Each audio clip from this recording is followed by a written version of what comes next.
Hello friends, welcome to our channel. ఈ రోజు వీడియోలో మనం మాట్లాడుకోబోతున్న టాపిక్ ఏంటంటే ర్యాంకింగ్లు మరియు ఇండెక్స్లు. అంటే ఇండియా ర్యాంక్ అనేది వేరియస్ ఇండెక్సెస్లో ఎలా వచ్చింది, మన ర్యాంక్ ఏ విధంగా ఉంది, అలానే ఈ యొక్క పర్ఫార్మెన్స్ అనేది గతంతో కంపేర్ చేసినప్పుడు పెరిగిందా తగ్గిందా, ఇలాంటి అంశాలను కూడా మనం డిస్కస్ చేయబోతున్నాం.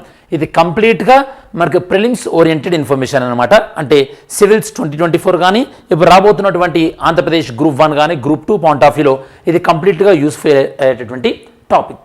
ఈరోజు మనం వీడియోలో ఒక 6 ర్యాంకింగ్లు కానీ ఇండెక్స్లు కానీ మనం మాట్లాడుకోబోతున్నాం. గ్లోబల్ హంగర్ ఇండెక్స్ 2023తో స్టార్ట్ చేసి గ్లోబల్ టెర్రరిజం ఇండెక్స్ 2023తో మనం ఫినిష్ చేస్తాం. అంటే ఓవరాల్గా మనం 6 మాట్లాడుకుంటాం అనమాట.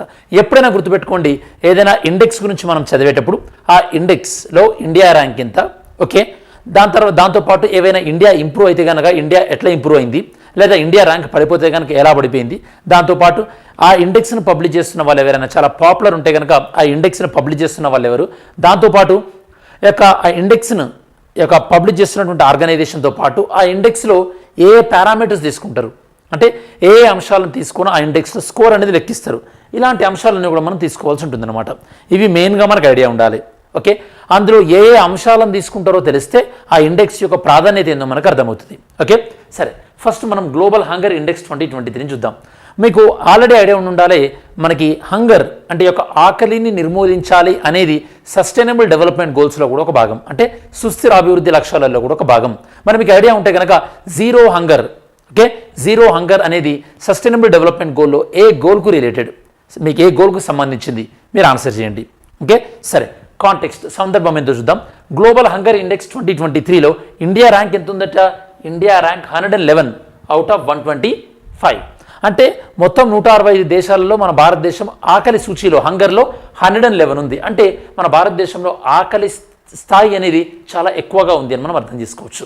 ఓకే, గతంలో మన భారతదేశం ప్రధానంగా ఈ యొక్క ఫుడ్ సెక్యూరిటీ, ఆహార భద్రత వైపు ఎక్కువగా మన భారతదేశ ప్రభుత్వం కాన్సన్ట్రేట్ చేసింది. ఇటీవల కాలంలో మీకు ఐడియా ఉండాలి, మనం ఈ యొక్క ఫుడ్ సెక్యూరిటీ నుంచి ఈ యొక్క న్యూట్రిషనల్ సెక్యూరిటీ వైపు మనం వెళ్తున్నాం. ఎందుకంటే ఫుడ్ సెక్యూరిటీ అనేది మనం గ్రీన్ రెవల్యూషన్ ఎప్పుడైతే మనం తీసుకొచ్చామో, దాంతోపాటు మనం వైట్ రెవల్యూషన్ తీసుకొచ్చామో, ఫుడ్ అవైలబిలిటీ పెరిగింది, కాకపోతే న్యూట్రిషియస్ ఫుడ్ అవైలబిలిటీ అనేది అంతగా లేదు. మరి యొక్క గ్లోబల్ హంగర్ ఇండెక్స్లో మనం ప్రధానంగా ఏమేమి చూస్తామంటే కనుక మనం అండర్ నరిష్మెంట్ లేదా మాల్ న్యూట్రిషన్ అంటే సరైనటువంటి పౌష్టికాహారం లేకపోవడం, అలానే స్టంటింగ్ అంటే ఉండాల్సినటువంటి ఏజ్కి తగ్గట్టున్నటువంటి హైట్ లేకపోవడం, వాస్టింగ్ అంటే ఉండాల్సినటువంటి హైట్కి తగ్గటువంటి వెయిట్ లేకపోవడం, అలానే మనకి అండర్ 5 years చైల్డ్ మోర్టాలిటీ అంటే 5 years దిగువలో ఎంతమంది చిన్నపిల్లలు చనిపోతున్నారు. ఇలాంటి అంశాలన్నీ కూడా మనం తీసుకోబోతున్నాం. గ్లోబల్ హంగర్ ఇండెక్స్ దీన్ని పబ్లిష్ చేసేది ఎవరు? కన్సర్న్ వరల్డ్ వైడ్, అలానే వెల్త్ హంగర్ లైఫ్ వీళ్ళు పబ్లిష్ చేస్తారు. ఈ యొక్క కన్సర్న్ వరల్డ్ వైడ్ అనేది ఇంటర్నేషనల్ హ్యుమానిటేరియన్ ఆర్గనైజేషన్. ఇదేం చేస్తుంది? ఈ యొక్క వరల్డ్లో, ప్రపంచంలో చాలా బీద దేశాలలో ఆకలి సమస్య గురించి ఇది స్టడీ చేస్తుంటుంది. అలానే hunger wealth and hunger life ఇది కూడా మనకి ఆర్గనైజేషన్ జర్మనీకి సంబంధించింది. ఈ యొక్క organization freedom from hunger campaign అన్నటువంటి ఉద్యమం నుంచి ఒక ఆర్గనైజేషన్ అనేది రావడం జరిగిందనమాట. ఈ ఆర్గనైజేషన్ ఎప్పుడు ఎస్టాబ్లిష్ చేశారు? 1962లో ఎస్టాబ్లిష్ చేశారు. ఈ యొక్క గ్లోబల్ హంగర్ ఇండెక్స్ అనేది 100 స్కేల్ పైన ఉంటుంది. 100 అంటే చాలా సివియర్గా ఉన్నటువంటి హంగర్ అని చెప్పేసి, 0 అంటే ఆ దేశంలో హంగర్ అనేది లేదు, ఆకలితో బాధపడుతున్న వాళ్ళు లేరు అని చెప్పేసి. మీకు గుర్తుంటే కనుక మన భారతదేశంలో ఈ యొక్క ఆకలి సమస్యను తీర్చడానికి కోసం అని చెప్పేసి మనం పబ్లిక్ డిస్ట్రిబ్యూషన్ సిస్టమ్ అంటే ఒక ప్రజా పంపిణీ వ్యవస్థను తీసుకొచ్చాం. అలానే మనకి కోవిడ్ టైంలో ప్రైమ్ మినిస్టర్ గరీబ్ కళ్యాణ్ యోజన అనే దాన్ని కూడా తీసుకురావడం జరిగింది స్టూడెంట్స్. ఓకే, దాని తర్వాత మనకి ఈ యొక్క గ్లోబల్ హంగర్ ఇండెక్స్లో ప్రధానంగా నేను చెప్పినట్టు మీకు ఇందాక అండర్ నరిష్మెంట్ పౌష్టికాహారాలు ఏమి తీసుకుంటాం, అలానే చైల్డ్ స్టంటింగ్ అంటే ఉండాల్సిన ఏజ్కు ఉండాల్సినటువంటి హైట్ ఎలా ఉన్నారనేది, అలానే చైల్డ్ వాస్టింగ్ ఉండాల్సినటువంటి హైట్కి ఉండాల్సినటువంటి వెయిట్ ఉన్నారా లేదా, దాంతోపాటు చైల్డ్ మోర్టాలిటీ 5 years చిల్డ్రన్ ఎంతమంది చనిపోతున్నారు పౌష్టికాహార లేమి వల్ల, ఇవన్నీ కూడా మనం చూస్తాం. యాక్చువల్లీ ఈ యొక్క పౌష్టికాహార లేమిని కవర్ చేయడానికి కోసం అని చెప్పేసి అంగన్వాడీలలో మీకు గుర్తుంటే కనుక ఇప్పుడు బాలామృతం అని ఇస్తున్నారు. మనకి ICDS ఇంటిగ్రేటెడ్ చైల్డ్ డెవలప్మెంట్ స్కీమ్లో భాగంగా ఈ యొక్క ప్రోగ్రామ్ ఇస్తున్నారు. దాంతోపాటు నైబరింగ్ కంట్రీస్ మన పొరుగు దేశాలలో ఈ యొక్క ర్యాంకింగ్స్ ఎలా చూస్తే కనుక పాకిస్తాన్ 102, భూటాన్ 81, అండ్ నేపాల్ 69 అండ్ శ్రీలంక 60. అంటే ఈ కంట్రీస్ అన్ని కూడా మన భారతదేశం కన్నా మంచిగా పర్ఫామ్ చేస్తున్నాయని కూడా మనం చెప్పొచ్చు. మరి ఒక 4 పారామీటర్స్ చెప్పాను కదా, ఈ 4 పారామీటర్లు చూసుకుంటే కనుక మన భారతదేశంలో చైల్డ్ స్టంటింగ్ అనేది 35.5% ఉంది. అంటే 100 మంది చిన్నపిల్లలలో 35 మంది వాళ్ళు ఉండాల్సినటువంటి ఏజ్కి తగ్గట్టుగా హైట్ లేరు. ఇది ఎవరు చెప్తున్నారు? మీరు నేను చెప్తున్నటువంటి విషయం కాదు. ఇది చెప్తుంది ఎవరంటే NFHS, national family health survey 2019-2021. అలానే చైల్డ్ నరిష్మెంట్ అంటే సరైనటువంటి పౌష్టికాహారం లేకపోవడం ఎట్లుంది, మనకి 16.6% ఉంది. వాస్టింగ్ ఉండాల్సినటువంటి హైట్కి తగ్గట్టు ఉండాల్సినటువంటి వెయిట్ లేని వాళ్ళు 18.7%. అలానే అండర్ 5 మనకి చనిపోతున్న వాళ్ళు 3.1%. ఇది బాగా చూడండి, ఇది చాలా తక్కువ ఉంది. ఎందుకు తక్కువ ఉంది? మన భారతదేశంలో ఈ యొక్క వ్యాక్సినేషన్ ఎక్కువగా మనం ప్రోత్సహించడం వల్ల. ఇందులో భాగంగా మనం ఈ యొక్క మిషన్ ఇంద్రధనుష్ అనేదాన్ని కూడా మనం చెప్పడం జరిగింది. మరి మిషన్ ఇంద్రధనుష్ వ్యాక్సినేషన్ ప్రోగ్రాంలో ఏ వ్యాక్సిన్లు ఇవ్వడం జరుగుతుంది మీరు కమెంట్ సెక్షన్లో ఇంక్లూడ్ చేయండి ఫ్రెండ్స్. ఇది ఫస్ట్ది. సెకండ్ది ఏంటంటే ఏంటంటే గ్లోబల్ ఇన్నోవేషన్ ఇండెక్స్. ఇన్నోవేషన్ అంటే నవకల్పన, క్రియేటివిటీని ఎంకరేజ్ చేయడంలో మన ఇండియా ర్యాంక్ ఎంత ఉందట? 40 ర్యాంక్ ఉంది. ఓకే, 40. ఈవెన్ మనం క్రియేటివిటీ పాయింట్ ఆఫ్ వ్యూలో చూస్తే కనుక స్టార్టప్స్ని ఎంకరేజ్ చేయడానికి మనం హైదరాబాద్లో టీ హబ్ 2.0 అనే వాటిని కూడా మనం ఎంకరేజ్ చేసాం. అలానే హార్డ్వేర్లో ఈ యొక్క ఇన్నోవేషన్ ఎంకరేజ్ చేయడానికి కోసం అని చెప్పేసి టీ వర్క్స్ అనే దాన్ని కూడా మన తెలంగాణ ప్రభుత్వం ఇంతకుముందు తీసుకోవడం జరిగింది. ఓకే, సరే ఇప్పుడు చూద్దాం. ఇండియా ర్యాంక్స్ 40, ఎందులో out of the 132 countries global innovation index 2023లో. దీన్ని పబ్లిష్ చేస్తుంది ఎవరు? World intellectual property organisation. Okay, మీకు గుర్తుపెట్టుకోవాలంటే ఈ యొక్క ప్రపంచవ్యాప్తంగా ఏదైనా సరే ఎవరైనా ప్రోడక్ట్ని డెవలప్ చేసిన తర్వాత దానిపైన పేటెంట్ని క్లెయిమ్ చేసేదైనా సరే, లేదా ఈ యొక్క లోగో కానీ, ఇంటెలెక్చువల్ ప్రాపర్టీ రైట్ కానీ, కాపీ రైట్ కానీ, వీటన్నిటిని రక్షించేటటువంటి సంస్థ ఏంది మనకి? World intellectual property organization. మరి యొక్క వరల్డ్ ఇంటెలెక్చువల్ ప్రాపర్టీ ఆర్గనైజేషన్ ఆ కంట్రీలో ఇన్నోవేషన్ అంటే ఈ యొక్క నవకల్పన లేదా రీసెర్చ్ చేసేదైనా కనిపెట్టడానికి ఆ కంట్రీలో ఎకోసిస్టమ్ ఏ విధంగా ఉంది, అంటే ఏ విధంగా ఆ దేశం ఎంకరేజ్ చేస్తుంది అనే దాన్ని బట్టి ఈ ర్యాంకింగ్స్ ఇస్తారు. మన భారతదేశంలో ఇలా ఇన్నోవేషన్ని ఎంకరేజ్ చేయడానికి ప్రభుత్వం ఏమైనా స్కీములు తీసుకొచ్చిందా? ఓకే, స్కీములు తీసుకొస్తే మీకు ఏమైనా ఐడియా ఉంటే on top of your heads comment సెక్షన్లో ఇంక్లూడ్ చేయండి. ఇన్నోవేషన్ని మన భారతదేశంలో ఎంకరేజ్ చేయడానికి అని చెప్పేసి. మన భారతదేశంలో మోస్ట్ ఇన్నోవేటివ్ ఎకానమీస్ ప్రపంచంలో మోస్ట్ ఇన్నోవేటివ్ ఎకానమీస్గా ఏ కంట్రీ ఉంది? మనకి స్విట్జర్లాండ్ ఉంది. జనరల్గా మనకి ఎక్కువగా స్విట్జర్లాండ్లో ఉంటుంటుంది. దాని తర్వాత స్వీడన్, USA, UK, ఈ విధంగా డిఫరెంట్ కంట్రీస్ ఉన్నాయన్నమాట. మన ఈ సౌత్ ఏషియా రీజియన్లో, అలానే మొత్తం ఏషియా రీజియన్లో సింగపూర్ టాప్ ర్యాంకింగ్లో ఉందన్నమాట. ఇండియా 40th పొజిషన్లో ఉంది 2023 ర్యాంకింగ్లో. అదే మనకి 2015లో మనకి ఎంత ఉండే? 81 ఉండే. అంటే 81 నుంచి మనం ఇప్పుడు 40 పొజిషన్కి వచ్చామంటే కనుక రిమార్కబుల్, చాలా మంచి గ్రోత్ అచీవ్ చేసినామని మనం చెప్పొచ్చు. Okay, next world intellectual property organization. ప్రపంచవ్యాప్తంగా ఈ యొక్క ఇంటెలెక్చువల్ ప్రాపర్టీ రైట్స్ని కాపాడడానికి విశేషంగా కృషి చేసేటువంటి ఆర్గనైజేషన్ ఈ సంస్థ.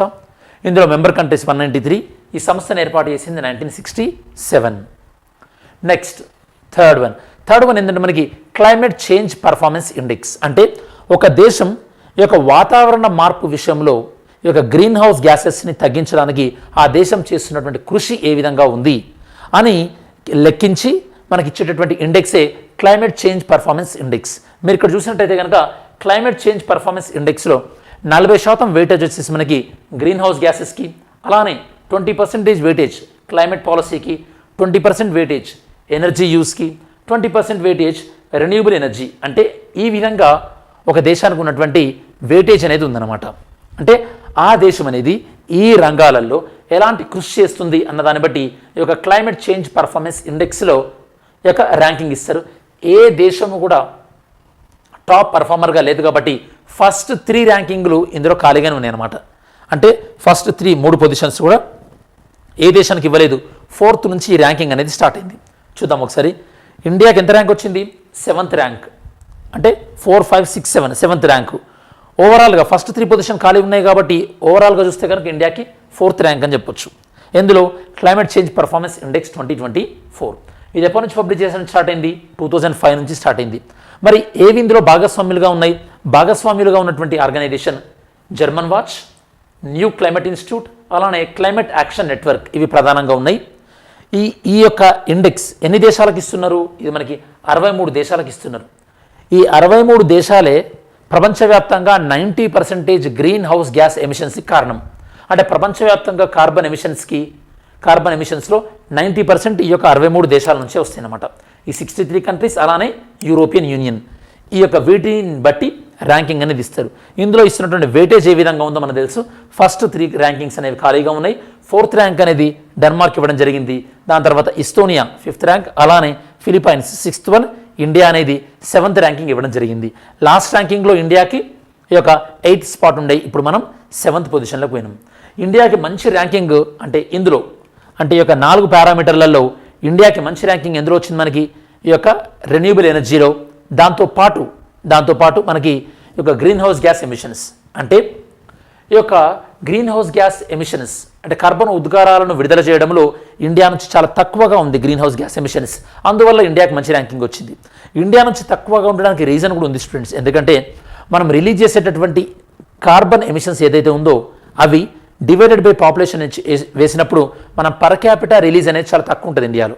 ఓకే, ఎందుకంటే మన దగ్గర పాపులేషన్ ఎక్కువ, కాకపోతే గ్రీన్ హౌస్ గ్యాస్ ఎక్కువ ఉన్నప్పటికీ కూడా పాపులేషన్ వల్ల మనకి per capita green house gas emission అనేది చాలా తక్కువగా ఉంటుంది, ఎందుకంటే మన దగ్గర ఎక్కువ పాపులేషన్ వల్ల. నెక్స్ట్ మనకి వరల్డ్ హ్యాపీనెస్ ఇండెక్స్. మీరు ఎప్పుడైనా చూడండి, ప్రపంచంలో చాలా హ్యాపీగా ఉన్నటువంటి ఇండెక్స్లలో జనరల్గా మనకి ఈ యొక్క ఫిన్లాండ్ కానీ, డెన్మార్క్ కానీ, స్వీడన్ కానీ, నార్వే కానీ, ఇట్లాంటి స్కాండినేవియన్ అండ్ నార్డిక్ కంట్రీసే టాప్లో ఉంటాయి అన్నమాట. మరొక దేశం ప్రపంచంలో హ్యాపీగా ఉందా లేదా అని ఎలా చూస్తారు? ఆ దేశంలో సర్వే, దాంతోపాటు ఆ దేశంలో హ్యూమన్ ఇండికేటర్స్ ఏ విధంగా ఉన్నాయి, అంటే ఆ దేశంలో క్వాలిటీ ఆఫ్ లైఫ్ ఎలా ఉంది, దాంతోపాటు ఎడ్యుకేషన్ క్వాలిటీ ఎలా ఉంది, అండ్ ఎన్విరాన్మెంట్ క్వాలిటీ ఎలా ఉంది, దాంతోపాటు సోషల్ సెక్యూరిటీ అంటే ఓల్డ్ ఏజ్ పీపుల్కి సామాజిక భద్రత ఏ విధంగా ఉంది, వీటన్నింటిని బేస్ చేసుకొని ఈ యొక్క గ్లోబల్ హ్యాపీనెస్ ఇండెక్స్ అనే దాన్ని మనం క్యాలిక్యులేట్ చేస్తారు. రీసెంట్గా ఈ యొక్క 11th edition of the global అంటే వరల్డ్ హ్యాపీనెస్ ఇండెక్స్లో మనకి రిలీజ్ చేసింది. ఈ రిలీజ్ చేసినటువంటి సంస్థ ఏంటో చూద్దాం. First UN sustainable development solution network. UN sustainable development solution network వాళ్ళు రిలీజ్ చేయడం జరిగింది. వీళ్ళు ఎలా క్యాలిక్యులేట్ చేస్తారో హ్యాపీనెస్ నేను మీకు చెప్పాను. లైఫ్ ఎక్స్పెక్టెన్సీ కానీ, freedom to make life choice, ఇలాంటివన్నీ తీసుకొని సుమారుగా 150 కంట్రీస్ని వీళ్ళు హ్యాపీనెస్ పాయింట్ ఆఫ్ వ్యూలో వీళ్ళు క్యాలిక్యులేట్ చేయడం జరిగింది. మీకు ఇక్కడ ఎవరు రిలీజ్ చేస్తున్నారన్నది important. UN sustainable development solution network.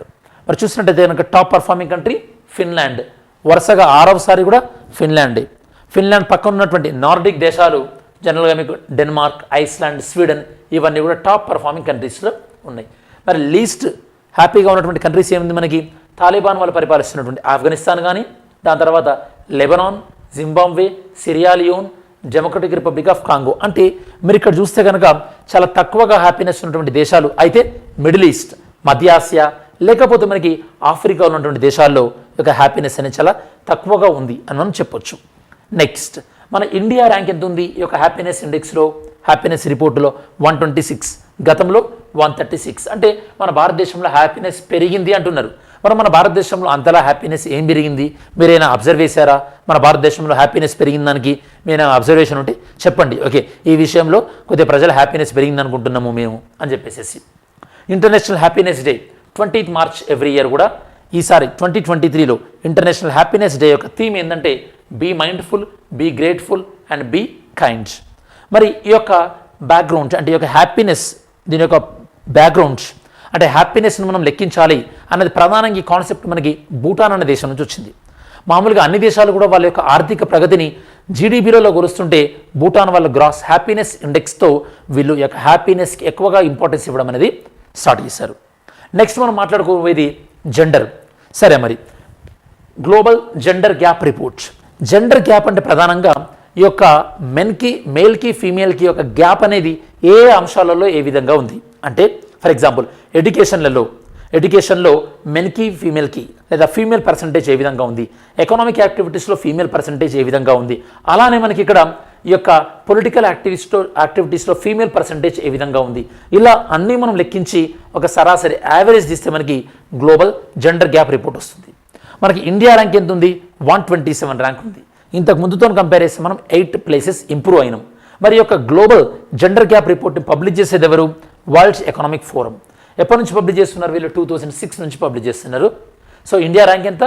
127 out of 146. Publish చేస్తుంది ఎవరు? వరల్డ్ ఎకనామిక్ ఫోరం వాళ్ళు. ఓకే, ఇందులో 146 కంట్రీస్ మనకి తీసుకోవడం జరిగింది.